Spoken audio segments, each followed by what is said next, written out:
ഫാത്തിഹയും സൂറത്തുമൊക്കെ ഓതുമ്പോൾ ആയത്തുകളിലെ ശദ്ദുള്ള അക്ഷരങ്ങളെ ശ്രദ്ധിക്കേണ്ടതാണ്.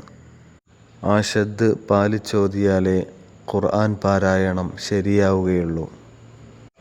അപ്പോൾ സൂറത്തുൽ ഫാത്തിഹയെ സംബന്ധിച്ച് 14 ശദ്ദുകളാണുള്ളത്.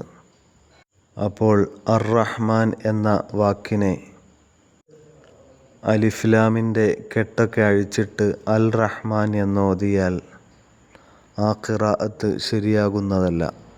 വാസ്തവത്തിൽ റഹ്മാൻ എന്ന വാക്കിനോട് അലിഫ്ലാം ചേർന്നു വന്നതാണെന്നിരിക്കെ അർ-റഹ്മാൻ എന്ന് തന്നെയാണ് ഓതേണ്ടത്. അല്ലാതെ അതിനെ അഴിച്ചു പണിഞ്ഞിട്ട് അലിഫ്ലാമിലെ ലാമിൻ്റെ സുക്കൂൻ വ്യക്തമാക്കിയാൽ അൽ റഹ്മാൻ എന്നോതിയാൽ ആ ഖുർആൻ പാരായണം ശരിയാകുന്നതല്ല. അൻഅംത എന്ന വാക്കിനെ അൻഅംതു എന്നോതുന്നതിന് സമാനമായ പിഴവാണത്. അതിൽ അലിഫ്ലാം തന്നെയാണല്ലോ ലാമിനെ വ്യക്തമാക്കിയെന്നല്ലേ ഉള്ളൂ എന്ന ന്യായം പറഞ്ഞതുകൊണ്ട് കാര്യമില്ല.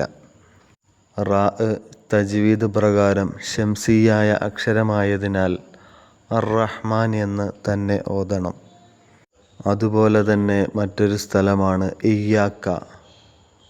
അവിടെ യാഇൻ്റെ കെട്ടഴിച്ചിട്ട് ഇയ്യാക്ക എന്ന് പറഞ്ഞാലും ഖിറാഅത്ത് തെറ്റാണ്. അവിടെ യാഇനെ വിട്ടില്ലല്ലോ, ഉച്ചരിച്ചിട്ടുണ്ടല്ലോ എന്ന ന്യായം ശരിയാകുന്നതല്ല. ഇയ്യാക്ക എന്ന് തന്നെ ഓതേണ്ടതാണ്.